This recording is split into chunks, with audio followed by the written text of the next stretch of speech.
Hello hello hello hello hello hello hello hello बच्चा party. क्या हालचाल, कैसे हो आप सारे के सारे बच्चे। बहुत बहुत स्वागत है आप सभी लोगों का आपके अपने प्यारे से YouTube चैनल के ऊपर जिसका नाम है फिजिक्स मैन। कैसे हो आप सारे के सारे बच्चे।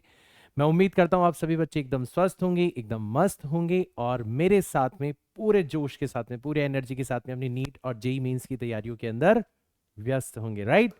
तो इस YouTube चैनल के ऊपर ये जो लेक्चर्स मैं डाल रहा हूँ एक सीक्वेंस के अंदर, इनका एक ही मकसद है, क्या, आप लोगों की मेन प्रॉब्लम का सॉल्यूशन निकालना। जो क्या है, ये है मेन प्रॉब्लम बच्चों की कि सर फिजिक्स समझ में आती है बट खुद से जब सवाल करने लगते हैं तो फिर हमसे फिजिक्स के सवाल नहीं हो पाते, फिजिक्स के क्वेश्चंस नहीं हो पाते। तो अब मैंने जब से पढ़ाना स्टार्ट किया तब से मेरे को एक रिमार्क हमेशा मिला है बच्चों की तरफ से, एक फीडबैक हमेशा मिला है बच्चों की तरफ से, दो मिला है इनफैक्ट। कि सर एक तो जब आप फिजिक्स पढ़ाते हो तो ऐसा लगता ही नहीं है कि फिजिक्स लेंदी सब्जेक्ट है, फिजिक्स का सिलेबस बहुत ज्यादा है, ऐसा लगता है कि फटाफट फटाफट फटाफट चीजें समझ में आ रही है।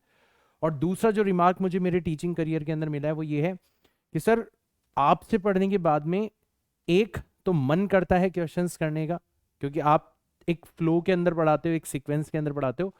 और दूसरा यह है कि जब हम सवाल करने जाते हैं तो सिग्निफिकेंट डिफरेंस महसूस होता है, हमसे 10 में से 7 से 8 क्वेश्चन खुद से ही सॉल्व हो जाते हैं। तो ये जो रिमार्क है ये मुझे हमेशा मिलता है। तो मैंने सोचा कि यार अगर ऐसा ही है तो इसको और भी बच्चों तक पहुंचाया जाए, यानी कि मेरी जो टीचिंग स्टाइल है उसको बच्चों के सामने लाया जाए। और इसी मकसद से मैं ये लेक्चर्स बना रहा हूँ और अब मैं इतने लेक्चर्स डाल चुका हूँ और उनके ऊपर आप लोग इतने कमेंट्स कर चुके हैं कि मुझे विश्वास हो गया है कि शायद ये जो मीडियम है कि मैं लेक्चर्स रिकॉर्ड कर रहा हूँ और फिर आप बच्चों को वो लेक्चर्स मिल रहे हैं, ये शायद मेरे टीचिंग मेथड को और ज्यादा इफेक्टिव बना देता है। तो आप भी इन लेक्चर्स का फायदा उठा सकते हो। इनकेस आप पहली बार इधर उधर कहीं घूमते फिरते इस चैनल पे आ गए हो तो पूरी प्लेलिस्ट चेकआउट करना। मैं ट्राई कर रहा हूँ कि दिसंबर तक आपका पूरा का पूरा सिलेबस इन लेक्चर्स के माध्यम से कंप्लीट करवा दिया जाए। और इसी सिलसिले को आगे बढ़ाते हुए वर्क एनर्जी पावर का ये लास्ट लेक्चर मैं आप लोगों के सामने ला रहा हूं। दिस इज लेक्चर नंबर 5 और ये लास्ट और सबसे इंपॉर्टेंट लेक्चर भी होने वाला है। क्यों? क्योंकि इसके अंदर हम टॉपिक पढ़ने वाले हैं वर्टिकल सर्कुलर मोशन। इनफैक्ट हमने जो न्यूटन्स लॉज ऑफ मोशन पढ़ा था और हमने जो वर्क एनर्जी पावर पढ़ा है, इन दोनों चैप्टर्स का परफेक्ट समागम, परफेक्ट कॉम्बिनेशन जिस पर्टिकुलर प्रॉब्लम के अंदर होता है that is known as vertical circular motion. That's why it is important. Basically तीन चीजें मिल गई यहाँ पर। सर्कुलर मोशन मतलब आपका शूडो फोर्स वगैरह का कॉन्सेप्ट भी यहाँ पर यूज होगा। अ, आप फोर्सेस वगैरह को बैलेंस करोगे तो न्यूटन्स लॉज ऑफ मोशन भी आप यहाँ पर यूज करोगे। और सबसे ताजा आपने वर्क एनर्जी पावर पढ़ा, उसको भी आप यहाँ पर यूज करोगे, कंजर्वेशन ऑफ मैकेनिकल एनर्जी को। तो ये एक बहुत इंपॉर्टेंट टॉपिक है, बहुत ज्यादा चांसेस है कि सवाल पूछे जाए इसके ऊपर। ठीक है, तो एक काम करते हैं अपन, एक सेकेंड रुको, एक सेकेंड रुको।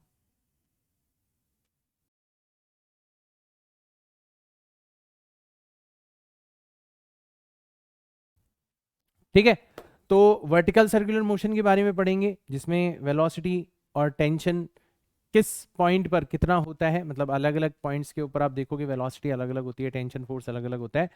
तो कैसे ये वेरी करते हैं, है ना, किस फॉर्मूले के अकॉर्डिंग ये वेरी करते हैं।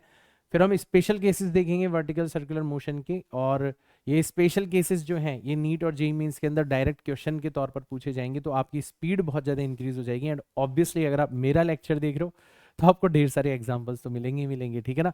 तो ये हमारा आज का एजेंडा रहने वाला है।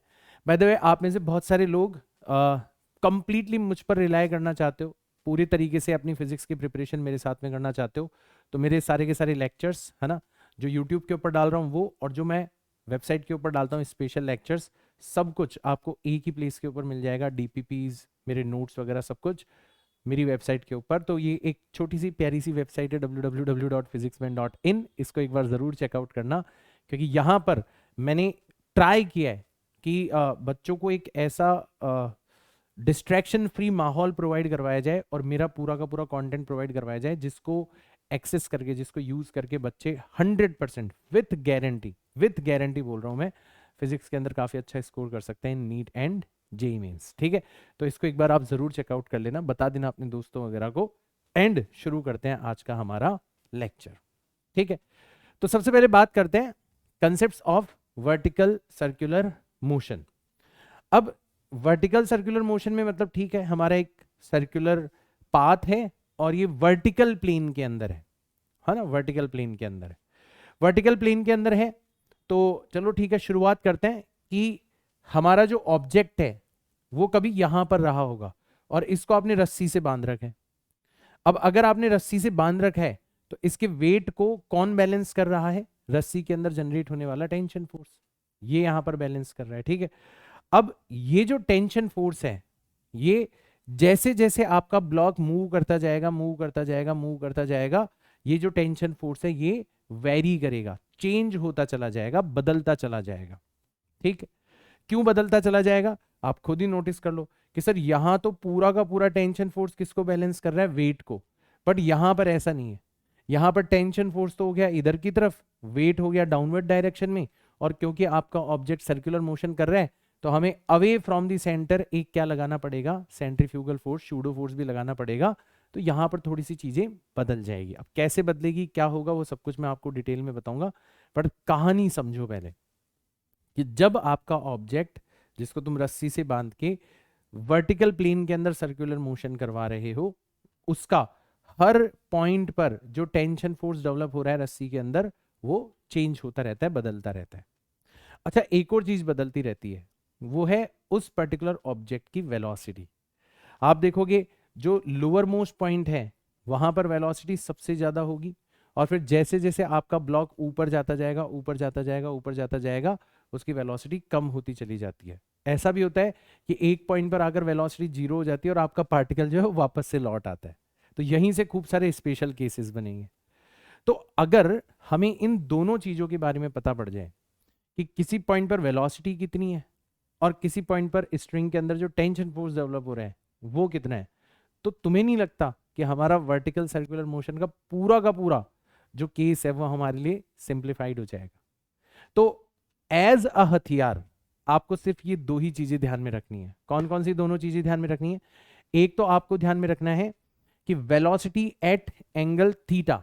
अब थीटा कुछ भी हो सकता है, 0 डिग्री होगा तो लोअर मोस्ट पॉइंट हो गया, 90 डिग्री होगा तो ये वाला पॉइंट हो गया, 120 डिग्री हो गया तो ये वाला पॉइंट हो गया, 180 डिग्री हो गया तो ये वाला पॉइंट हो गया, ठीक है ना।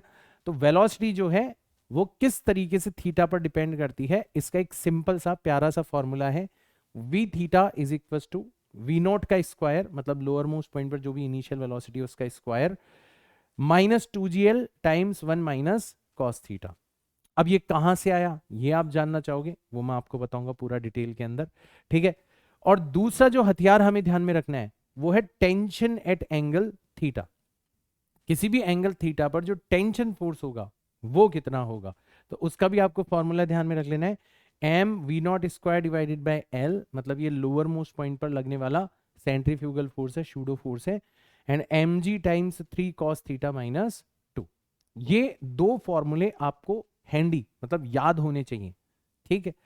अब अपन बात कर लेते हैं कि सर ये आए कहां से और क्यों इस टॉपिक को आप इतना इंपॉर्टेंट बता रहे हो। आप बता रहे हो कि इस टॉपिक का एक तरफ से पिता जो है वो तो न्यूटन्स लॉज ऑफ मोशन वाला चैप्टर है और माता जो है वो वर्क एनर्जी पावर वाला चैप्टर है।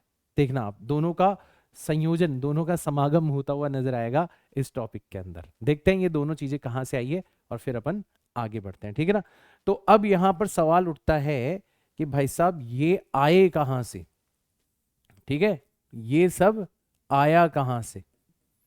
वैसे जरूरी नहीं है जानना, अगर आप नीट की तैयारी कर रहे हो, अगर आप जेई मेंस की तैयारी कर रहे हो, not at all necessary, but अगर आप अपने कंसेप्ट बिल्ड कर रहे हो, अगर आप आगे जाके जेई एडवांस तक को फोड़ना चाहते हो, तो फिर आपको एक एक माइन्यूट डिटेल के ऊपर ध्यान देना होगा, देखना होगा कि ये दोनों रिजल्ट्स आए कहां से हैं, फिर मैं इनको यूज करना सिखाऊंगा, ठीक है।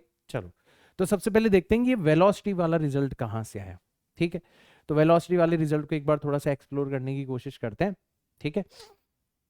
तो कुछ ऐसी सिचुएशन थी कि ये हमारा सर्कुलर पाथ था और इस सर्कुलर पाथ के ऊपर एक ऑब्जेक्ट को आप क्या कर रहे हो, रोटेट कर रहे हो, आपने उसको रस्सी से बांध रखा है।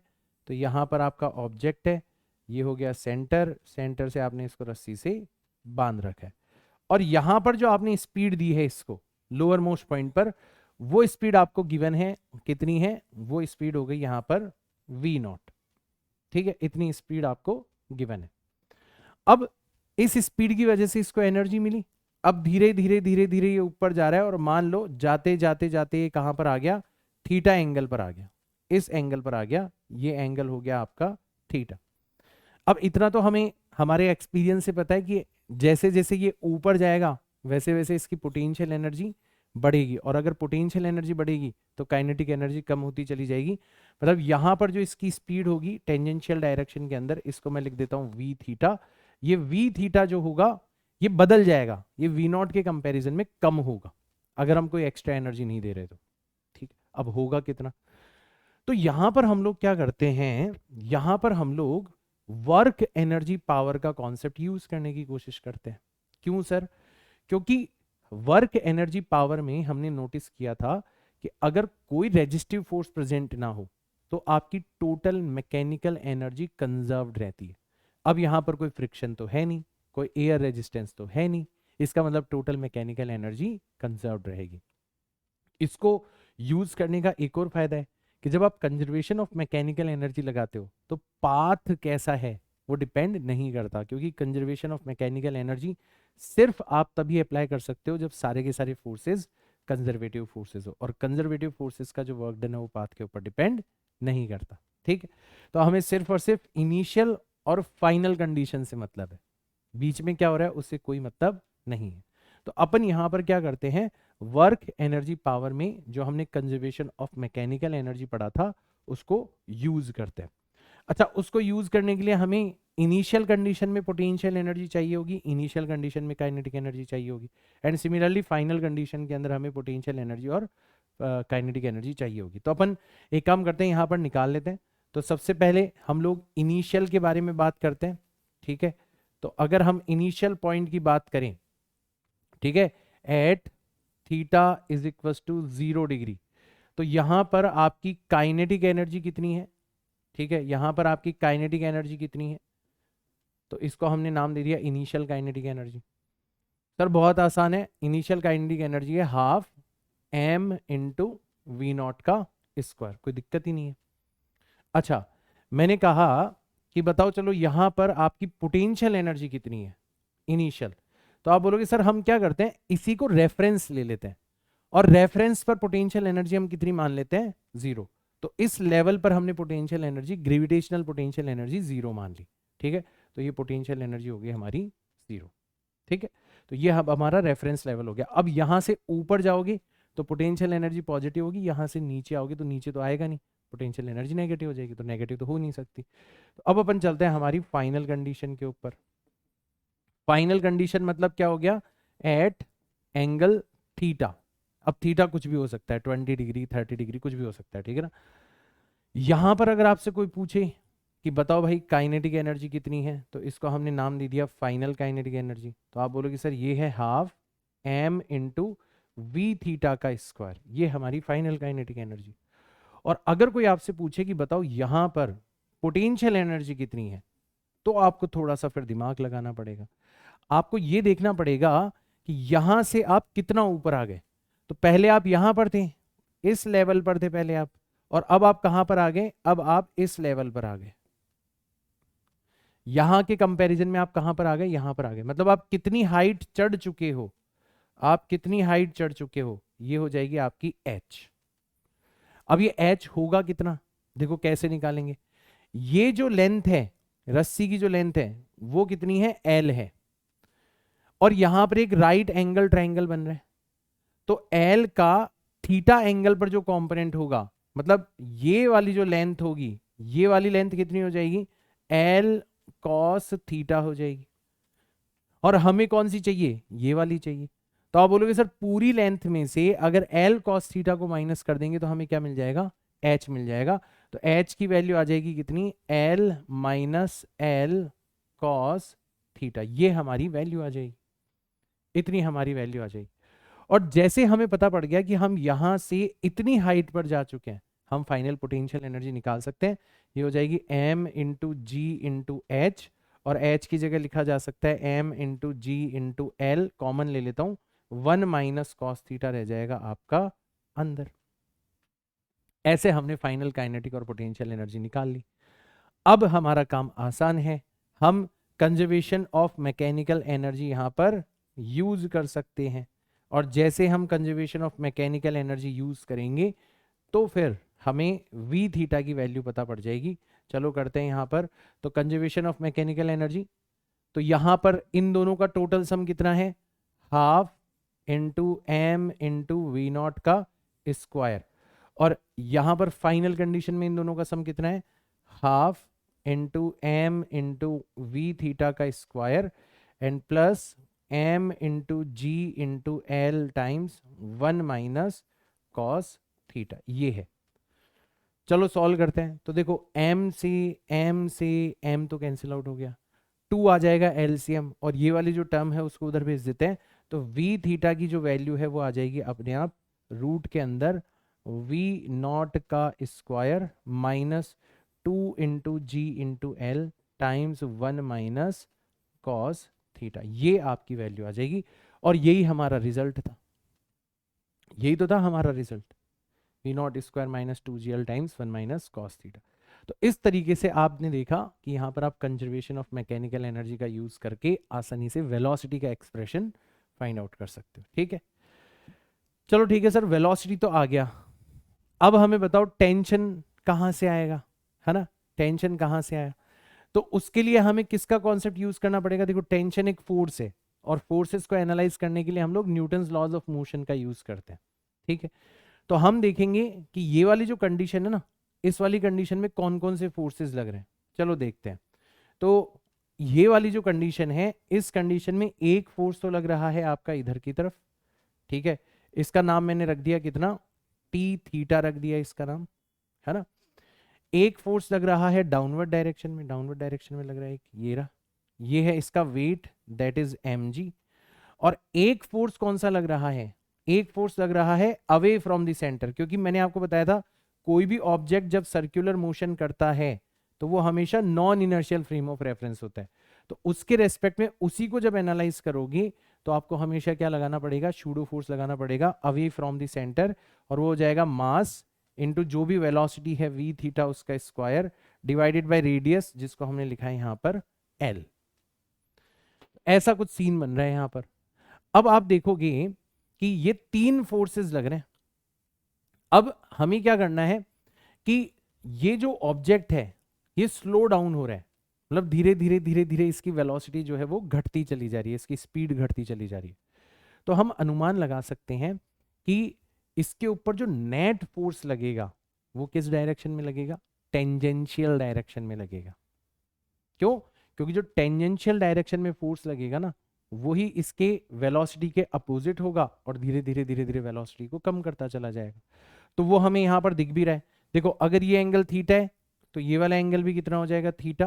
तो mg के एक कंपोनेंट की वैल्यू टेंजेंशियल डायरेक्शन में आएगी, ये वाला जो कंपोनेंट है, और ये कंपोनेंट हो जाएगा आपका m इंटू जी इंटू कॉस थीटा, ये हो जाएगा आपका m इंटू जी इंटू कॉस थीटा। और ये जो टेंजेंशियल कंपोनेंट है ये वेलोसिटी के अपोजिट है, इसलिए ये वेलोसिटी को क्या करता चला जा रहा है, स्लो डाउन करता चला जा रहा है। ये तो सर, ये तो बात होगी टेंजेंशियल डायरेक्शन की। बट जो रेडियल डायरेक्शन है उसमें तो कोई नेट फोर्स नहीं है ना, तो रेडियल डायरेक्शन में आप फोर्सेस को क्या कर सकते हो, बैलेंस कर सकते हो।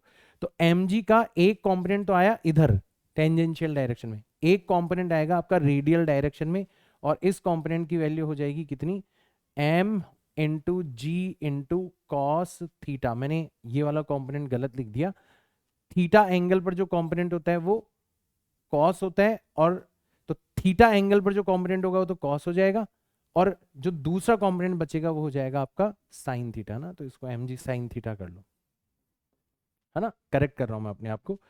तो ऐसे mg के दो कंपोनेंट होंगे, एक होगा टेंजेंशियल डायरेक्शन में जो कि वेलोसिटी को स्लो डाउन करता चला जा रहा है, और एक होगा रेडियल डायरेक्शन में जो कि शूडो फोर्स के साथ में मिलके टेंशन को बैलेंस करने का काम कर रहे हैं। तो हम ये जो रेडियल डायरेक्शन है इसके फोर्सेस को हमेशा आपस में क्या कर सकते हैं, बैलेंस कर सकते हैं। ठीक है ना, तो हमने क्या करा, हमने टी थीटा को उठाया, ठीक है, और हमने इसको बैलेंस करवा दिया किससे, m into ji into cos theta and plus m into we theta का स्क्वायर डिवाइडेड बाय l से। अब वी थीटा की वैल्यू जो है वो हमारे पास में ऑलरेडी है, तो हम रख सकते हैं यहाँ पर। तो देखो टी थीटा कितना आ जाएगा हमारा, तो टी थीटा आ जाएगा आपका m इंटू जी into cos theta plus m upon l, v theta का स्क्वायर हो जाएगा कितना, v naught square minus 2 into जी इंटू एल, ब्रैकेट खोल लेता हूँ, माइनस माइनस प्लस हो गया 2 इंटू जी into l into cos theta. ये मैंने वी थीटा के स्क्वायर की वैल्यू रख दी। तो अब आप नोटिस करो यहां से कि ये जो m V naught square upon L है, ये तो अकेली टर्म बच जाएगी यहाँ पर। तो टी थीटा कितना आ जाएगा आपका, m into we naught square divided by l आ गया। ये तो चलो अकेली टर्म बच गई। फिर जब m अपॉन एल को 2gl से मल्टीप्लाई करोगे तो l से l कट जाएगा, सिर्फ क्या बचेगा, माइनस का 2mg बचेगा, माइनस का 2mg बचेगा। और फिर m अपॉन एल को इससे मल्टीप्लाई करोगे तो l से l कट जाएगा, 2mg cos थीटा बचेगा। तो यहां से आ रहा है 2mg cos थीटा और 1mg cos थीटा बाहर है, मतलब टोटल मिला के 3mg cos थीटा हो गए। तो अगर हम mg को कॉमन ले लें, ठीक है, ये कैलकुलेशन आप खुद से करना, तो देखो क्या क्या बचेगा, एक तरफ तो बचेगा 3 cos थीटा और एक तरफ बचेगा आपका 2। और इस तरीके से हम लोग टेंशन फोर्स भी यहाँ पर डिराइव कर सकते हैं। कितना हो जाएगा, m V naught square divided by l plus mg times 3 cos theta minus 2 हो जाएगा। ऐसे हम ये दोनों रिजल्ट्स यहाँ पर फाइंड आउट कर सकते हैं। अब अंत में तो मैंने बता ही दिया कि कहाँ से आया वो भी जानना जरूरी है। कैसे हमने यहाँ पर कंजर्वेशन ऑफ मैकेनिकल एनर्जी को अप्लाई किया, कैसे हमने यहाँ पर न्यूटन्स लॉज ऑफ मोशन को अप्लाई किया, तो थोड़ा एक कॉन्फिडेंस आ गया कि हाँ यार ये तो नई चीज़ नहीं है, ये तो हमने जो पढ़ा है उसी के ऊपर बेस्ड एक प्रॉब्लम है। लेकिन अब ये क्योंकि एक खास प्रॉब्लम है तो इसमें बहुत सारे स्पेशल केसेस बनेंगे, तो उन स्पेशल केसेस को आपको डायरेक्ट डील करने हैं। और इसके लिए ज़रूरी है कि ये जो दो चीज़ें मैंने डिराइव करवाई है, velocity at angle theta and tension eight angle theta, ये दोनों आपको मुंह जबानी याद होने चाहिए ताकि आप इनको direct as a weapon use कर सको, इनको निकालने की जरूरत ना पड़े आपको। ठीक है, तो ये चीज आप लोगों को कर लेनी है। अब अपन चलते हैं हमारे, ठीक है, स्पेशल केसेस के ऊपर। अच्छा, इससे पहले मैं एक और चीज बताना चाहूंगा कि अब आपने जो ये एनालाइज किया है ना, तो ये एनालिसिस आप कहीं भी कर सकते हो, कहीं भी कर सकते हो आप एनालिसिस। जैसे मान लो आपको मैंने कहा कि यार रस्सी से नहीं बांध रखा, आपको मैंने बोला रस्सी से नहीं बांध रखा, मैंने आपको बोला कि एक ऐसा स्फीयर है, ठीक है, और स्मूथ स्फीयर है, मतलब कोई फ्रिक्शन वगैरह नहीं है,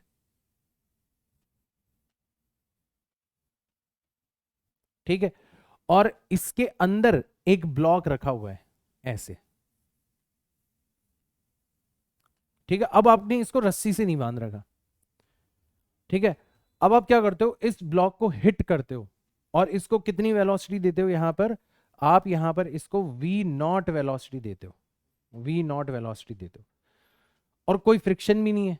अब फ्रिक्शन नहीं है तो ये ब्लॉक क्या करेगा, ये फिसलता फिसलता फिसलता यहां से फिसलना स्टार्ट करेगा और फिसलते फिसलते फिसलते कहां पर चला जाएगा, जैसे मान लो यहां पर आ गया। तो ये वाला जो ब्लॉक है ये भी कैसी मोशन कर रहा है, ये भी कैसी मोशन कर रहा है, ये भी सर्कुलर मोशन कर रहा है। अब आपका सवाल उठेगा कि सर जब हम रस्सी से बांध के घुमाते हैं ना किसी ब्लॉक को, तब तो हमें सीधा सीधा दिख जाता है कि जो टेंशन फोर्स है उसने पकड़ रखा है ब्लॉक को, वो सर्कल के अंदर घुमा रहा है। जो टेंशन फोर्स है वो बैलेंस कर रहा है आपके शूडो फोर्स को। यहां पर कौन सा फोर्स बैलेंस कर रहा है, यहां पर कौन सा फोर्स बैलेंस कर रहा है। तो बेटा यहां पर भी आप देखोगे ना, तो इसका जो वेट है वो डाउनवर्ड डायरेक्शन में है, और क्योंकि ये इस स्फेरिकल सरफेस के कांटेक्ट में है तो हर पॉइंट पर इसके ऊपर एक नॉर्मल कांटेक्ट फोर्स लग रहा है, ठीक है। तो आप यहां पर भी वही काम कर सकते हो कि जैसे मान लो आपका सेंटर है यहां पर, ठीक है, पहले आपकी जीरो पोजीशन थी, फिर आप यहां पर आ गए, ठीक है, ये थीटा एंगल हो गया आपका। तो दोनों चीजें पूछी जा सकती है, ठीक है ना। तो यहां पर भी आपसे पूछा जा सकता है कि बताओ वी थीटा कितना होगा, मतलब velocity at any point theta कितनी होगी। और अब की बार टेंशन फोर्स तो है नहीं, नॉर्मल फोर्स आपसे पूछा जा सकता है, ठीक है। यहां पर कौन सा फोर्स लग रहा है, यहां पर लग रहा है आपका normal force at angle 0 degree, और यहां पर कौन सा फोर्स लग रहा है, ठीक है, यहां पर लग रहा है आपका normal force at theta degree, ऐसे। तो सेम फॉर्मूला यूज होगा, मतलब इसमें कुछ अलग काम नहीं करना हमें, वही वाली चीज होगी कि वी थीटा जो हो जाएगा वो कितना हो जाएगा, रूट के अंदर हो जाएगा आपका, रूट के अंदर हो जाएगा रूट के अंदर हो जाएगा वी नॉट का स्क्वायर, है ना, लोअर मोस्ट पॉइंट की जो वेलोसिटी है उसका स्क्वायर, तो वी नॉट का हो गया square minus 2 × g × l times 1 minus cos theta, ये हो जाएगा, ठीक है। और इसी तरीके से आप यहां पर नॉर्मल कंपोनेंट निकाल सकते हो, नॉर्मल फोर्स निकाल सकते हो टेंशन की जगह, तो ये कितना हो जाएगा आपका, इसका फॉर्मूला एज इट इज होगा, एज इट इज, ठीक है, वही m इंटू वी नॉट का square divided by radius r आ जाएगी, यहां पर मान लो रेडियस r दे रखी हो हमें, ठीक है, ये रेडियस r हमें दे रखी है, और ये आ जाएगा यहाँ पर m इंटू जी टाइम्स 3 cos थीटा माइनस का 2, सेम फॉर्मूला, ठीक है। तो क्योंकि सेम एनालिसिस यहाँ पर यूज होगा, कोई दिक्कत ही नहीं है यहाँ पर, है ना। कई बार ऐसा आ जाता है, कई बार ऐसा आ जाता है कि ऐसा एक उल्टा कटोरा रखा हुआ है, ऐसा, ठीक है, हेमिस्फेरिकल बाउल रखा हुआ है इस तरीके से, बहुत वैरायटी ऑफ प्रॉब्लम्स बन सकती है, ठीक है ना, इसके ऊपर,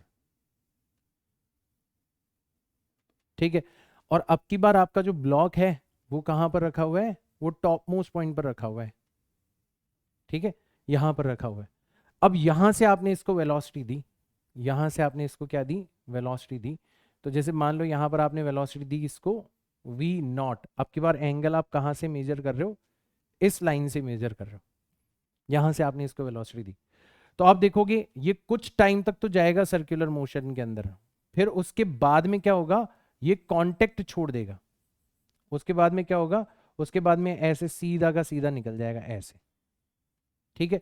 तो ये जो पॉइंट है, ये पॉइंट भी आपसे पूछा जा सकता है कि बताओ कितने एंगल पर जाकर आपका जो ऑब्जेक्ट है ये कितने एंगल पर जाकर, कितने एंगल थीटा पर जाकर ये कांटेक्ट ब्रेक कर देगा, आपको ये वाली चीज भी पूछी जा सकती है कि बताओ कितने एंगल पर जाकर ये कांटेक्ट ब्रेक कर देगा। अब ऐसे सवाल के अंदर बच्चों को लगता है कि शायद कोई नई चीज लगेगी, कोई नया हथियार लगेगा, ऐसा कुछ भी नहीं है, सेम चीज है जो कि आपको मैंने सिखाई थी वो का वो काम करना है। इनफैक्ट आप वही फॉर्मूले यूज कर सकते हो, बट क्योंकि यहाँ पर मोशन लोअर मोस्ट पॉइंट से स्टार्ट ना होके टॉप मोस्ट पॉइंट से स्टार्ट हो रही है, तो ठीक है, एक बार दोबारा से एनालाइज कर लो, दोबारा से एनालाइज कर लो।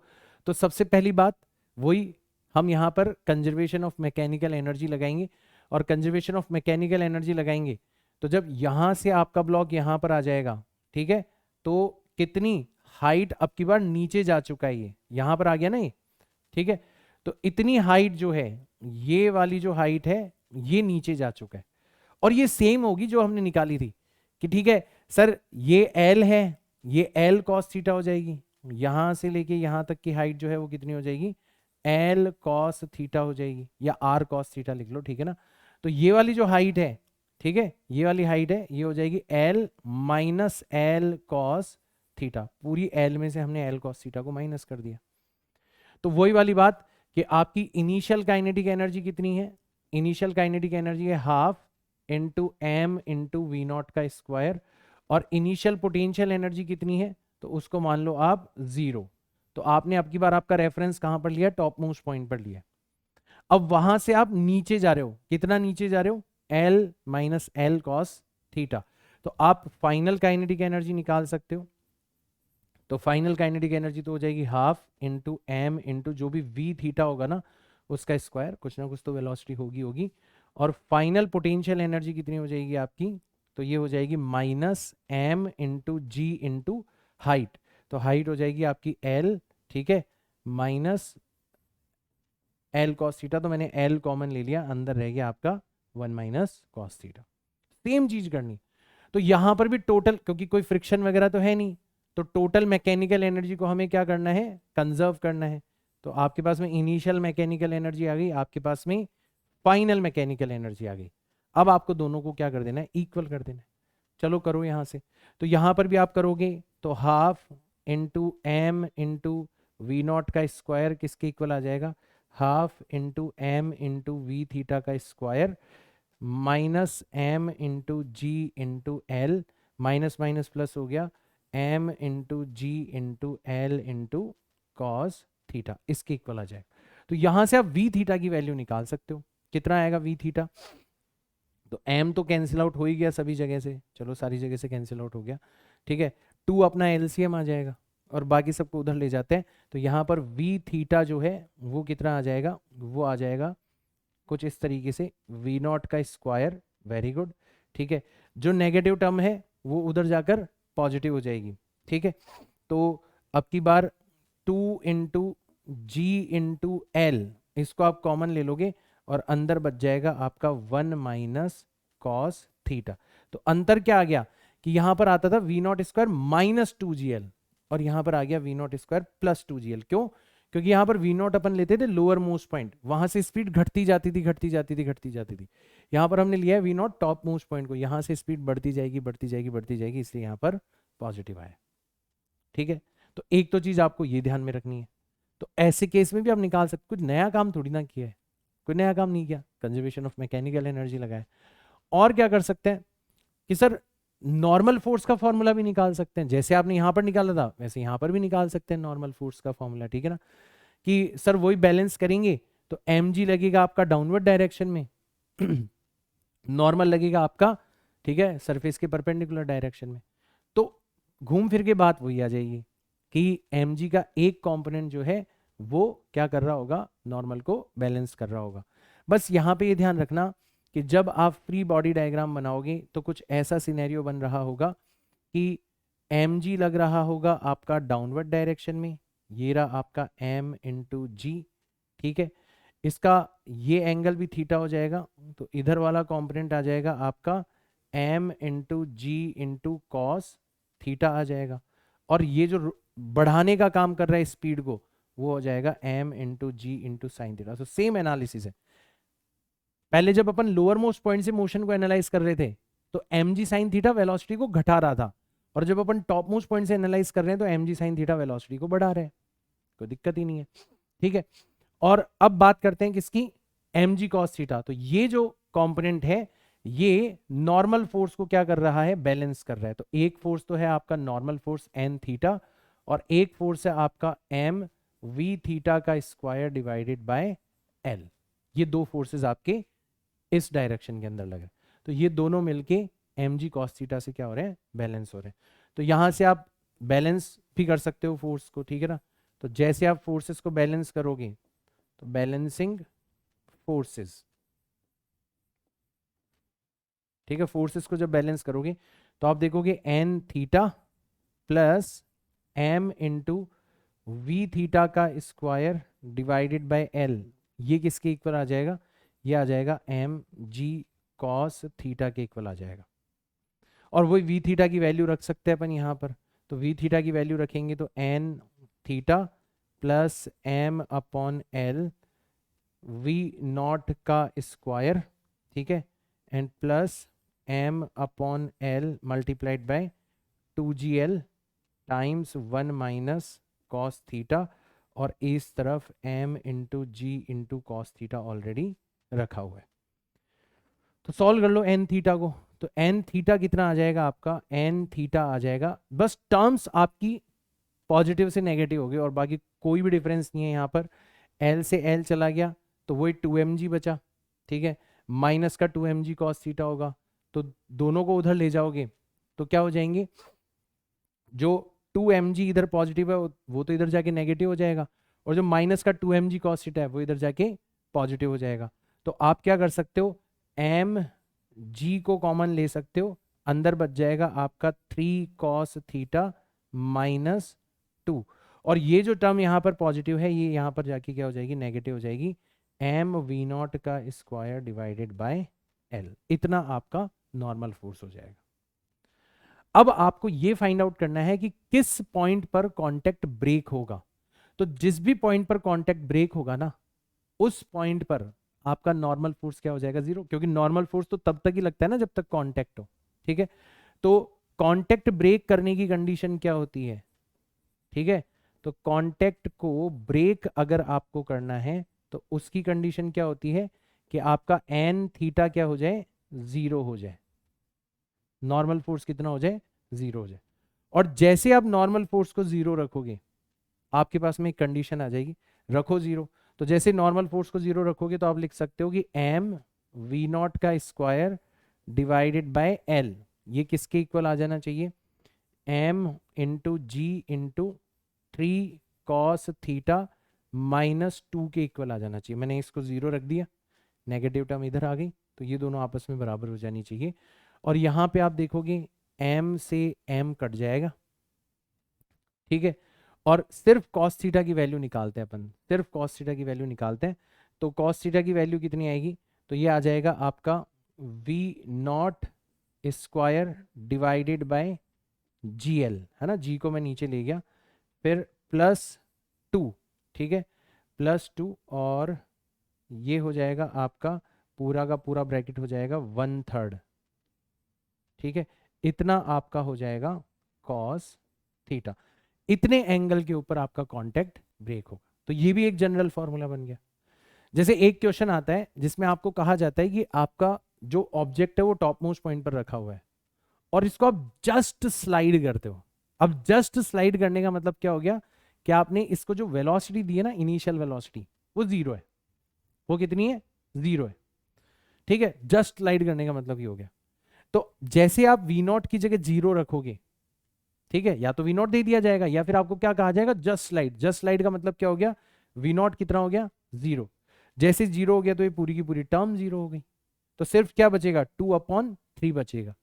तो ये क्वेश्चन बहुत पॉपुलर है कि अगर आपका टॉप मोस्ट पॉइंट पर कोई ऑब्जेक्ट रखा हुआ है, कोई फ्रिक्शन नहीं है, स्मूथ स्फेरिकल सरफेस है, तो वो कितने एंगल पर जाकर कांटेक्ट ब्रेक करता है। तो जस्ट स्लाइड करने वाले केस में वी नॉट की जगह 0 रख देना, कॉस थीटा कितना आ जाएगा आपका, 2/3 आ जाएगा।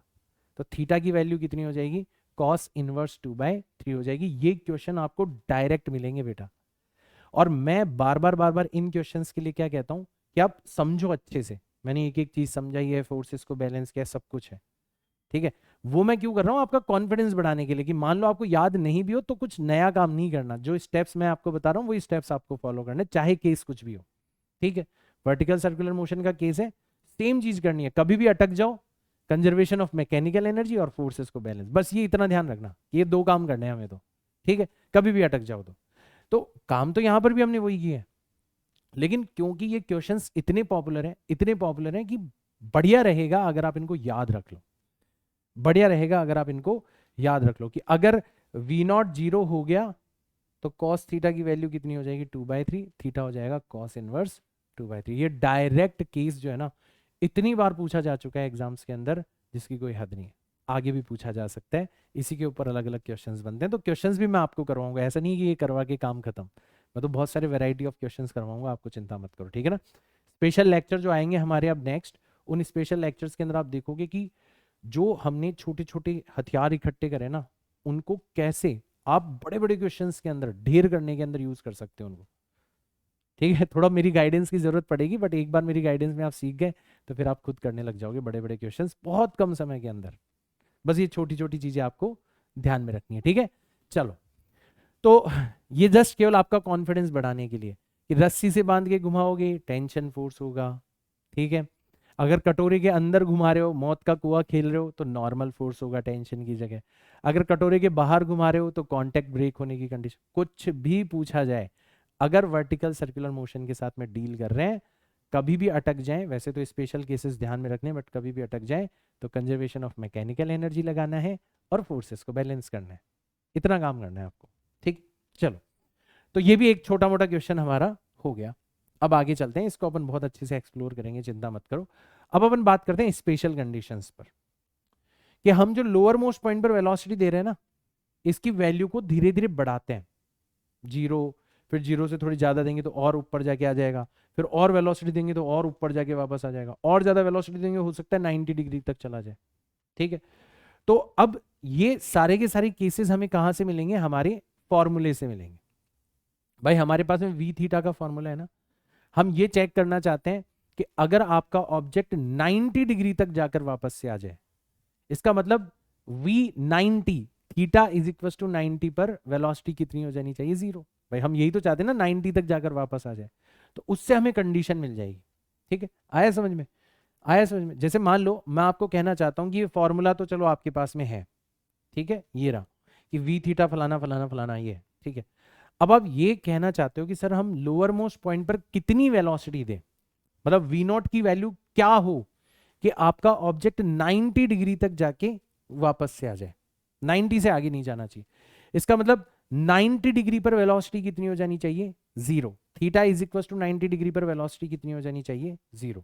तो वेलोसिटी को तो हमने 0 रख दिया और थीटा की जगह हमने क्या रख दिया? 90। जैसे यहां पर 90 रखेंगे तो cos 90 कितना हो जाएगा? 0 हो जाएगा। तो सीधा सीधा बचेगा V naught square minus 2gl is equal to 0। तो वी नॉट की वैल्यू कितनी आएगी? √2gl आएगी। तो ऐसे मैंने कुछ स्पेशल कंडीशंस निकाली है, ठीक है, और ये आपका होमवर्क है कि आप हर एक स्पेशल कंडीशन खुद से निकाल के देखना, बट एट द एंड आपको ये स्पेशल कंडीशंस याद होनी चाहिए क्योंकि ये डायरेक्ट सवालों के अंदर यूज होती है। ठीक है, तो अपन एक एक करके इन स्पेशल कंडीशंस के बारे में बात कर लेते हैं। तो सबसे पहली स्पेशल कंडीशन है कि अगर हमारी लोअर मोस्ट पॉइंट पर जो वेलोसिटी है वो √2gl से कम हुई, √2gl जिस पर हम 90 डिग्री तक पहुंच जाते हैं, तो अगर मान लो वेलोसिटी उससे कम है तो क्या होगा? ऑब्वियसली सर हम 90 तक नहीं पहुंच पाएंगे, तो V theta will become 0 at theta less than 90 degree. पक्का 90 से किसी छोटे एंगल पर जाकर आपका वी थीटा क्या हो जाएगा? 0 हो जाएगा। और अगर वी थीटा 0 हो गया तो आपका ऑब्जेक्ट वापस आ जाएगा। तो सर्कुलर मोशन ना होके सिर्फ और सिर्फ कैसी मोशन होते हुए नजर आएगी आपको? ऑसिलेटरी मोशन होते हुए नजर आएगी। तो इस केस में जब आपका वी नॉट √2gl से कम है, V theta will become 0 at theta less than 90 degree, है ना। वो हो सकता है 70 पर हो जाए, हो सकता है 80 पर हो जाए, वो भी आपसे सवाल पूछा जा सकता है, ठीक है ना, कोई दिक्कत नहीं है। वी नॉट देके आप वी थीटा तो निकाल ही सकते हो किस एंगल पर 0 होगा, ठीक है ना। करेंगे अपन ऐसे। और ऑब्जेक्ट किस प्रकार की मोशन करेगा? यहाँ पर ऑसिलेटरी मोशन करेगा, ऑब्जेक्ट ऑसिलेट करेगा, ठीक है ना। अगला केस देखो कि अगर वी नॉट आपका एग्जैक्टली √2gl हो जाए, एग्जैक्टली √2gl, तो फिर हम देखेंगे कि हमारा वी थीटा जो है वो भी और टी थीटा जो है वो भी 0 हो जाएगा theta is equal to 90 degree पर। अब ये मैंने तो एज अ फैक्ट आपको बता दिया, चेक करना आपका काम है। मजा आपको तभी आएगा कि हाँ यार ये तो सही कह रहा है, वी थीटा का फॉर्मूला आपके पास में, टी थीटा का फॉर्मूला आपके पास में, थीटा की जगह 90 रखना है आपको, और आपको ये चेक करना है कि अगर थीटा की जगह 90 रख देंगे और वी नॉट की जगह √2gl रख देंगे तो क्या वाकई वी थीटा और टी थीटा की वैल्यू 0 आती है या नहीं आती? अभी करके देख लो आप साथ साथ, चुटकियों का खेल है। फिर आप इसको ध्यान रखना कि हाँ यार बात तो सही है। और अभी भी आपका ऑब्जेक्ट जो है वो 90 डिग्री तक जाकर वापस से आ रहा है, इसका मतलब आपका ऑब्जेक्ट ऑसिलेट कर रहा है, ठीक है। फिर आगे चलते हैं कि चलो सर अब अपन वेलोसिटी को और बढ़ाते हैं। तो अब हमने क्या करा? √2gl से तो ज्यादा कर the velocity lower most point की, बट √5gl से कम रखी है अभी। अब ये √5gl वाला केस जो है ना ये बहुत इंपॉर्टेंट है, बताऊंगा कैसे, बट पहले देखते हैं कि अगर √2gl से ज्यादा हुई और √5gl से कम हुई तो क्या होगा। उस कंडीशन में क्या होगा इतना तो आपको पता है कि सर आपका ऑब्जेक्ट जो है वो आपके पास 90 से बड़े एंगल तक पहुंच जाएगा, हो सकता है 110 तक पहुंच जाए, हो सकता है 120 तक पहुंच जाए, 130 तक पहुंच जाए, ठीक है ना। तो पहली चीज तो हमने ये पता लगा ली कि आपका जो टी थीटा है it will become 0 at theta greater than 90 degree first. ये बहुत जरूरी है। देखो जब √2gl से कम थी ना आपकी वेलोसिटी तो कौन 0 होता था? पहले वी थीटा 0 होता था, आपका ऑब्जेक्ट स्टॉप होता था और वापस से आ जाता था। लेकिन 90 से ऊपर अगर आपने भेज दिया ना उसको तो कहानी बदल जाएगी। अब क्या होगा? वी थीटा 0 हो उससे पहले ही आपकी टेंशन फोर्स 0 हो जाएगी, उससे पहले ही आपकी टेंशन फोर्स क्या हो जाएगी? 0 हो जाएगी, ठीक है। तो ये चीज आपको ध्यान में रखनी है, ठीक है। तो अगर आपकी वेलोसिटी √2gl से ज्यादा है, √5gl से कम है, तो now V theta will become 0 at some angle, लेकिन उससे पहले ही, उससे छोटे एंगल पर ही आपका टी थीटा 0 हो जाएगा। उससे फर्क क्या पड़ेगा? सर टेंशन फोर्स क्या कर रहा था? टेंशन फोर्स ही था जो कि सर्कुलर मोशन के सूडो फोर्स को बैलेंस कर रहा था। अगर आपकी रस्सी ढीली पड़ गई, टेंशन फोर्स ही जीरो हो गया, तो फिर सूडो फोर्स को बैलेंस करने वाला कोई भी फोर्स नहीं रहेगा। इसका मतलब आपका ऑब्जेक्ट सर्कुलर मोशन ही नहीं करेगा। ठीक है, तो ये बहुत इंपॉर्टेंट केस है कि T theta will become zero first, obviously 90 से किसी बड़े एंगल पर जाकर वी थीटा से पहले ही जीरो हो जाएगा, and object moves in parabolic path after this. तो अब जैसे आपका ऑब्जेक्ट आया आया आया आया 90 तक आया, 90 से ऊपर गया, और जैसे यहां पर पहुंचा आपकी टेंशन फोर्स जीरो हो गई। ठीक है, बट वेलोसिटी तो अभी भी है, वेलोसिटी तो बाद में जाके जीरो होगी। अब जैसे टेंशन फोर्स जीरो हो गई तो सर्कुलर मोशन बंद हो गई, बट इस वेलोसिटी की वजह से प्रोजेक्टाइल मोशन स्टार्ट हो जाएगी। ऐसा लगेगा जैसे इस ऑब्जेक्ट को किसी ने फेंका है, तो ये प्रोजेक्टाइल मोशन करते हुए पैराबोलिक पाथ पर इस तरीके से वापस से नीचे आ जाएगा। और ये सारे एक्सपेरिमेंट तुम खुद कर सकते हो, इतना सिंपल सा एक्सपेरिमेंट होगा। एक डोरी लेनी है, एक उससे छोटा सा पत्थर या कुछ बांध लेना है, ठीक है ना, ज्यादा तेज तो घुमाना मत, डोरी टूट के कहीं लगा जाएगी। और खुद ये एक्सपेरिमेंट करके देखना कि नीचे वेलोसिटी कम दोगे तो आपका ऑब्जेक्ट ऑसिलेट करेगा, थोड़ी ज्यादा वेलोसिटी दोगे हो सकता है 90 तक जाके रस्सी वापस से आ जाए, और ज्यादा वेलोसिटी दोगे ना तो आपका ऑब्जेक्ट 90 से ऊपर जाकर स्ट्रिंग लूज हो जाएगी और देखना ऐसे टप करके गिर जाएगा। ठीक है, मैं ट्राई करूंगा कि ये वीडियो बनाऊं आपके लिए एक्सपेरिमेंटल और इसको यूट्यूब के ऊपर पोस्ट करूं, ठीक है ना, क्योंकि ये कहीं भी नहीं है। तो ये चीज भी आप लोगों को ध्यान में रखनी। अच्छा, फिर बात करते हैं एग्जैक्टली रूट 5GL पर क्या होगा।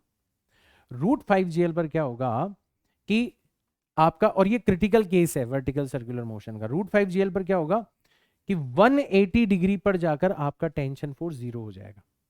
ऑब्वियसली मैं पहले बता चुका हूं कि टेंशन फोर्स पहले जीरो होगा, मतलब जिस पॉइंट पर टेंशन फोर्स जीरो होगा उस पॉइंट पर वेलोसिटी अभी भी रहेगी, वो जीरो नहीं होगी। तो 180 डिग्री पर जाकर आपका टेंशन फोर्स जीरो हो गया, जबकि 180 डिग्री पर जो वेलोसिटी है वो अभी भी कितनी है, रूट GL। तो हुआ क्या कि आपका ऑब्जेक्ट गया गया गया गया गया और यहां पर आ गया टॉप मोस्ट पॉइंट पर 180 डिग्री पर। अब रस्सी ढीली पड़ गई, यहां पर टेंशन फोर्स जीरो हो गया। अब रस्सी ढीली होते हैं आपको लगेगा कि ब्लॉक तो सर गिर जाना चाहिए, लेकिन वो गिरेगा नहीं। क्यों नहीं गिरेगा? क्योंकि उसके पास में हॉरिजॉन्टल डायरेक्शन में एक वेलोसिटी है, कितनी, रूट GL। तो इस वेलोसिटी की वजह से वो टॉप मोस्ट पॉइंट तक जाएगा, जैसे ही स्ट्रिंग लूज होगी आगे बढ़ जाएगा, और जैसे आगे बढ़ेगा वापस से टेंशन फोर्स आ जाएगी, और फिर आपका सर्कुलर मोशन जो है वो कंप्लीट हो जाएगा। तो ये चीज बहुत ज्यादा जरूरी है, ये सारे के सारे cases, and this one will become the critical case for vertical circular motion. अब आपको इन सारे के सारे केसेस को डायरेक्ट यूज करना है। अच्छा, आप बोलोगे सर कि देखो सर, स्ट्रिंग वाले केस में तो रस्सी लूज हो सकती है, और वो जो आपने स्फीयर के अंदर जो नॉर्मल फोर्स वाला केस बताया था उसमें हो सकता है नॉर्मल फोर्स जीरो हो जाए, कांटेक्ट ब्रेक हो जाए। लेकिन कई सारे ऐसे केसेस भी तो है जिनमें स्ट्रिंग होती ही नहीं है। जैसे मान लो मेरे हाथ में ये रिमोट कंट्रोल है और मैं इसको वर्टिकल सर्कुलर मोशन करवा रहा हूं, मैं इसको वेलोसिटी दे रहा हूं, नीचे वेलोसिटी दी, ये 90 तक जाके वापस से आ गया।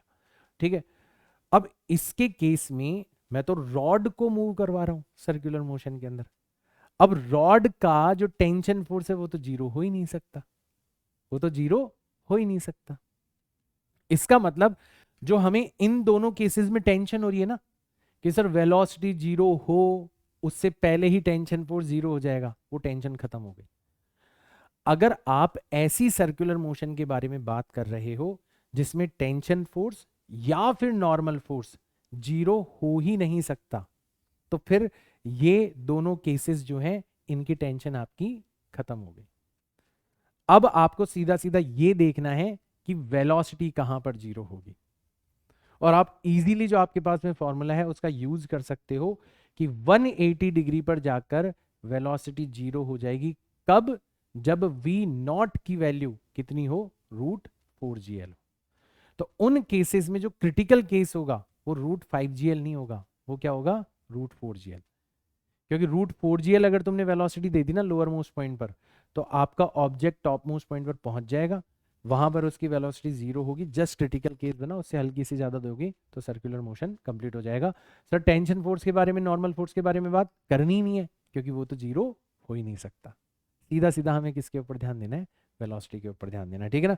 तो ये भी मैं दो चीजें और ऐड कर रहा हूं यहां पर कि अगर मान लो आप किसी ऐसी सर्कुलर मोशन के बारे में बात कर रहे हो जहां पर आप एक रॉड को रोटेट कर रहे हो, ठीक है, या आपका ऑब्जेक्ट जो है वो एक रॉड से अटैच्ड है इस तरीके से, ठीक है, एक रॉड से अटैच्ड है ऐसे, ठीक है। तो अगर आपने लोअर मोस्ट पॉइंट के ऊपर velocity v naught is equal to √4gl दे दी, ठीक है, तो इसमें टेंशन तो कभी जीरो हो नहीं सकता, ठीक है, tension can not become zero. तो इसकी तो हमें चिंता करने की आवश्यकता है ही नहीं, हमें तो सिर्फ और सिर्फ ये देखना है कि लोअर मोस्ट पॉइंट पर कितनी वेलोसिटी दे ताकि टॉप मोस्ट पॉइंट पर जाकर आपका ऑब्जेक्ट कहां तक पहुंच जाए, आपका ऑब्जेक्ट टॉप मोस्ट पॉइंट तक पहुंच जाए, ठीक है, ठीक है, ऑब्जेक्ट यहां पर पहुंच जाएगा, ठीक है, object will reach top most point. और एक बार यहां पर पहुंच गया तो इससे हल्की सी भी ज्यादा वेलोसिटी दोगे तो फिर ये अपनी सर्कुलर मोशन क्या कर जाएगा, फिर ये अपनी सर्कुलर मोशन कंप्लीट कर जाएगा, ठीक है। तो उन केसेस में जहां पर टेंशन और नॉर्मल फोर्स के जीरो होने का स्कोप ही ना हो, सर नॉर्मल फोर्स वाला एग्जांपल कैसा होगा कि मान लो आपने इस तरीके से फंसा रखा है ना, बॉल बियरिंग वाला जो केस होता है ना वो ऐसा ही होता है, ठीक है, ये आपकी दो स्मूथ सरफेसेस है, देखो अभी तो मैं बहुत ज्यादा एक्सप्लोर नहीं करूंगा लेकिन इस पे फिर आगे बहुत प्यारे प्यारे क्वेश्चंस बन जाते हैं अगर आप थोड़ा एडवांस लेवल पर चले जाते हो तो, ठीक है, उनके बारे में भी कभी तो बात करेंगे, अभी तो खैर मैं उस मकसद से आपको नहीं पढ़ा पा रहा, अभी मेरा पूरा फोकस जेई के ऊपर, जेई मेंस के ऊपर और नीट के ऊपर। तो इफ इस केस में क्या होगा कि ये जो बॉल है ये इन दोनों सरफेसेस के बीच में, तो किसी ना किसी एक के कांटेक्ट में हमेशा रहेगी, मतलब आपका कांटेक्ट फोर्स जो ओवरऑल इसके ऊपर लग रहा है ना वो कभी भी जीरो नहीं हो सकता। तो इस केस में भी अगर आप लोअर मोस्ट पॉइंट पर वेलोसिटी दे दोगे कितनी, √4gl, अब ये कहां से आया ये आप फॉर्मूले से निकाल सकते हो, ठीक है ना। तो आपका ऑब्जेक्ट जो है वो मूव करते करते करते करते कहां पर आ जाएगा, टॉप मोस्ट पॉइंट पर आ जाएगा, ठीक है। तो आपका जो ऑब्जेक्ट है will reach top most point, ठीक है। और एक बार टॉप मोस्ट पॉइंट पर पहुंच गया तो हल्की सी भी ज्यादा वेलोसिटी दोगे तो फिर ये सर्कुलर मोशन कंप्लीट कर जाएगा। तो जहां पर टेंशन फोर्स के या नॉर्मल फोर्स के जीरो होने का स्कोप ना हो तो क्रिटिकल केस फॉर वीसीएम क्या बन जाएगा आपका, इंस्टेड ऑफ √5gl सिर्फ √4gl रह जाएगा, ठीक है। तो ये चीज आप लोगों को ध्यान में रख लेनी है, क्या मैं लिख देता हूं यहां पर बड़े बड़े अक्षरों के अंदर ताकि आप भूल ना पाओ कि जहां पर टेंशन फोर्स या फिर नॉर्मल फोर्स है ना, ये दोनों ही फोर्सेस वाले केसेस हमने देखे कि जीरो होने का स्कोप, होने का स्कोप ही ना हो, वहां क्रिटिकल केस फॉर VCM क्या होगा, V naught is equal to √4gl, ये आपको ध्यान में रखना है, ये आपको ध्यान में रखना है, ठीक है। आया सबको समझ में। तो अब ये जितने भी पॉइंट्स, जितने भी स्पेशल केसेस हम लोगों ने इकट्ठे करे, now you are ready to apply these special cases directly into the questions. ये फॉर्मूले और ये स्पेशल केसेस जो मैंने बताए डायरेक्ट आप इनको क्वेश्चंस के अंदर अप्लाई कर सकते हो। तो अपन कुछ क्वेश्चंस करते हैं, ठीक है। जैसे ये देखो, a body initially at rest sliding along a frictionless track at height h, ठीक है, just completes a vertical circle, just completes a vertical circle मतलब क्रिटिकल केस की बात कर रहे हैं। और अगर क्रिटिकल केस की बात कर रहे हैं तो हमें पता पड़ गया कि लोअर मोस्ट पॉइंट पर इसकी जो वेलोसिटी है, अब वो वही वाली बात है कि ये नॉर्मल फोर्स अंदर की तरफ है मतलब जीरो हो सकता है। तो क्रिटिकल केस क्या बन जाएगा हमारा, क्रिटिकल केस बन जाएगा कि यहां पर जो वेलोसिटी है वो कितनी हो जाएगी, √5 इंटू जी इंटू जो भी इसकी रेडियस है, तो इसका डायमीटर कितना दे रखा है, d दे रखा है, तो रेडियस कितनी हो जाएगी, इसकी रेडियस हो जाएगी d डिवाइडेड बाय 2, है ना, √5 इंटू जी इंटू जो भी रेडियस है। तो ये वेलोसिटी होनी चाहिए इसकी यहां पर, ठीक है। अब ये वेलोसिटी कब होगी, कितनी हाइट पर से छोड़ेंगे तब होगी। तो इसके लिए अपन क्या करेंगे, कंजर्वेशन ऑफ मैकेनिकल एनर्जी, कि सर यहां पर हमने रेस्ट से छोड़ा है तो काइनेटिक एनर्जी कितनी है 0, और पोटेंशियल एनर्जी कितनी है यहां पर m इंटू जी इंटू एच है, ठीक है। और यहां पर ये वाला जो पॉइंट है, यहां पर काइनेटिक एनर्जी कितनी है, half into M into V square, तो इतनी वेलोसिटी होनी चाहिए, तो इसका स्क्वायर कितना हो जाएगा 5 into ji into D divided by 2, इतनी तो हमारी काइनेटिक एनर्जी है। और पोटेंशियल एनर्जी, आप ग्राउंड पर आ गए तो पोटेंशियल एनर्जी कितनी हो गई आपकी 0 हो गई। कंसिडर कर दो, दोनों को इक्वल कर दो, तो आप जैसे ही इक्वल करोगे तो आप देखोगे 0 प्लस एम जी एच, ये किसके इक्वल आ जाना चाहिए, half into M into 5 into ji into D divided by 2 plus 0 के इक्वल आ जाना चाहिए, ठीक है। तो आप देखोगे m से m कट गया, g से g कट गया, ठीक है, और h की जो वैल्यू है वो कितनी आ गई 5d डिवाइडेड बाय 4 आ गई। इतनी हाइट से जब हम छोड़ेंगे डायमीटर के कंपैरिजन में, तब जाके हमारी सर्कुलर मोशन कंप्लीट हो जाएगी। ऑप्शन नंबर 4 हो जाएगा करेक्ट। अब इसको डायरेक्ट ध्यान भी रख सकते हो कि जब भी ऐसा क्वेश्चन आएगा तो डायमीटर की 5 डिवाइडेड बाय 4th हाइट से हमें ऑब्जेक्ट को फिसलाना है, या रेडियस की 5 डिवाइडेड बाय 2 ले लेना, है ना। रेडियस के टर्म्स में लिखोगे तो आप ऐसे भी लिख सकते हो, h इज इक्वल टू, है ना, ये थोड़ा ज्यादा पॉपुलर है, h is equal to 5 times r divided by 2,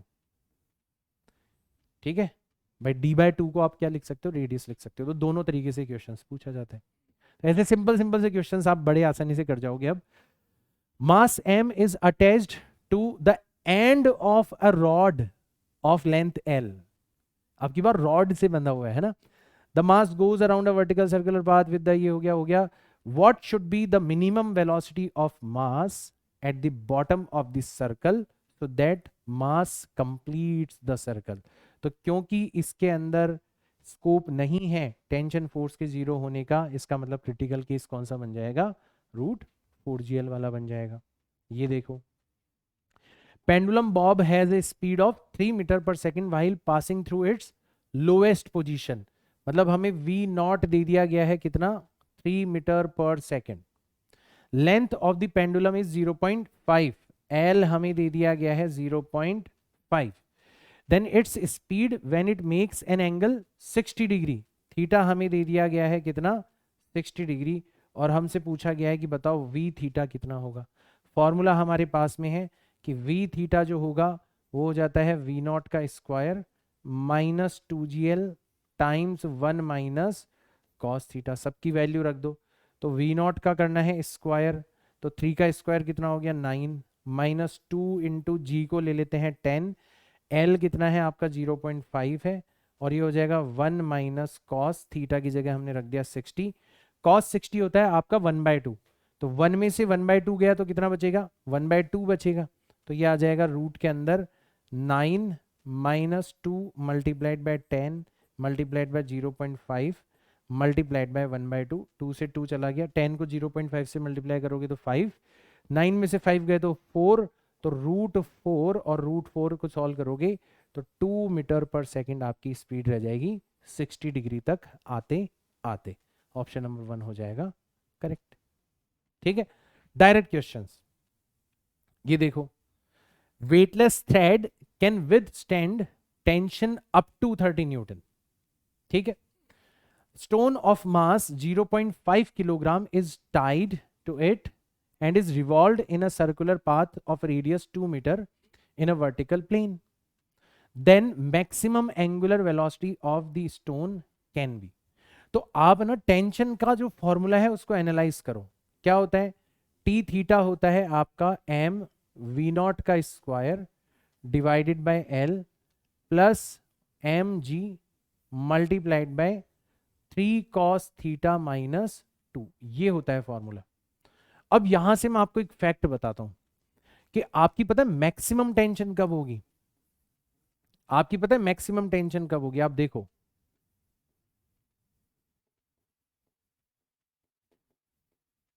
ठीक है, अब नोटिस करो ये कांस्टेंट है, ये कांस्टेंट है, एक बार के लिए ये भी कांस्टेंट हो गया, जितनी वेलोसिटी देनी थी वो आपने दे ली।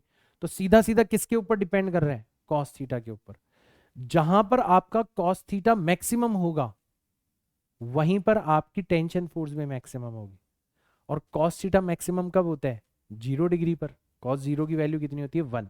तो हमें पता पड़ गया मैक्सिमम टेंशन हमेशा वर्टिकल सर्कुलर मोशन में कहां पर पाई जाती है, theta is equal to 0 degree पर।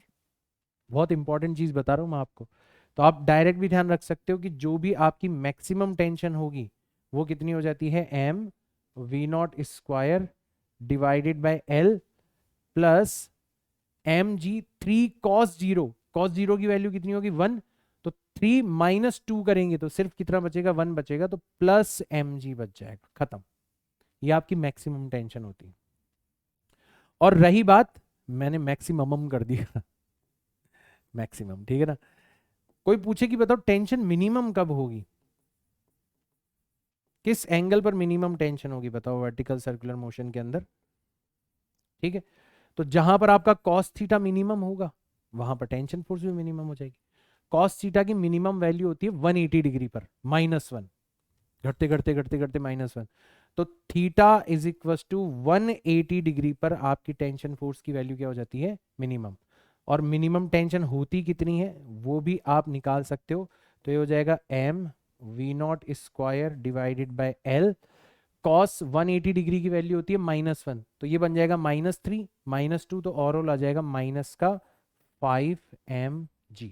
तो ये भी आपको याद रख लेना है, ये भी आपको याद रख लेना है। और ये भी आपको याद रख लेना है कि भले ही तुम किसको भी घुमाओ, मैक्सिमम और मिनिमम टेंशन की जो वैल्यू होती है, जो डिफरेंस की जो वैल्यू होती है, इसमें से जब आप इसको माइनस करोगे तो ये वाली टर्म तो कैंसिल आउट हो ही जाएगी। और mg में से माइनस करोगे -5 mg, तो दोनों ऐड हो जाएंगे। तो ये डिफरेंस हमेशा किसके इक्वल होता है बेटा, 6 टाइम्स वेट के इक्वल होता है। ये डायरेक्ट क्वेश्चंस के अंदर काम में आता है। अब आप बोलोगे सर कहाँ सवाल था, कहाँ आप वापस से थ्योरी पढ़ाने लगे, वापस से सवाल पे आ जाते हैं। तो आपसे ही पूछा गया है कि कितनी टेंशन विथस्टैंड कर सकता है, 30 न्यूटन। ज्यादा से ज्यादा टेंशन की बात कर रहे हैं अपन, मतलब मैक्सिमम टेंशन वाला केस ले रहे हैं अपन यहां पर। ठीक है, तो पूछा गया मैक्सिमम एंगुलर वेलोसिटी कितनी होगी। तो मैक्सिमम टेंशन वाली बात हो रही है, मतलब ये वाला केस लेना है, ये वाला केस लेना है। तो हम इसको ऐसे भी तो लिख सकते हैं कि जो मैक्सिमम टेंशन होती है ये M V naught square upon L है। मैंने इसको ओमेगा की टर्म्स में भी लिखना सिखाया था, कैसे, एम इंटू ओमेगा नॉट का square multiplied by L. Speed की टर्म्स में लिखो तो वी स्क्वायर अपॉन एल होता है सेंट्रीफ्यूगल, और एंगुलर की फॉर्म में लिखो तो एंगुलर वेलोसिटी का स्क्वायर मल्टीप्लाइड बाय एल होता है। एंड प्लस एम जी तो अपना चल ही रहा है। चलो सब में वैल्यू रखते हैं। तो मैक्सिमम टेंशन हम कितना विथस्टैंड कर सकते हैं, 13 newton is equal to mass कितना दे रखा है, 0.5 दे रखा है। ओमेगा नॉट हमें निकालना है, यही हमारी मैक्सिमम स्पीड हो जाएगी। लेंथ कितनी दे रखी है, रेडियस हमें दे रखी है 2 मीटर। ठीक है, प्लस मास हो गया 0.5 मल्टीप्लाइड बाय 10। तो 0.5 को 10 से मल्टीप्लाई करेंगे तो 5, उधर ले जाएंगे तो 30 में से 5 चला जाएगा, कितना बचेगा, 25 बचेगा। इज इक्वल टू 0.5 को 2 से मल्टीप्लाई करेंगे तो सिर्फ ओमेगा नोट का स्क्वायर बच गया। तो ओमेगा नोट आ जाएगा आपका √25, दैट इज 5 रेडियन पर सेकेंड। 5 रेडियन पर सेकेंड मतलब ऑप्शन नंबर 1 हो जाएगा हमारा करेक्ट। तो ये सब चीजें भी आपको मिल गई और साथ ही साथ में क्वेश्चन भी आपका हो गया है ना। कई चीजें मैं क्वेश्चन के थ्रू बताना ज्यादा प्रीफर करता हूँ, जब तक जरूरत ही ना हो ना तब तक आपको उसका मकसद नहीं मिलेगा। अब आपको पता पड़ गया कि हाँ यार ये भी ध्यान तो रखना पड़ेगा, इसके ऊपर भी क्वेश्चन तो पूछे जा सकते हैं। ये देखो, stone of mass 0.2 kilogram is tied to one end of a thread of length 0.1 metre. Vertical circle में इसको घुमाया जा रहा है। When the stone is at the lowest point of the circle, tension in thread is 52 Newton.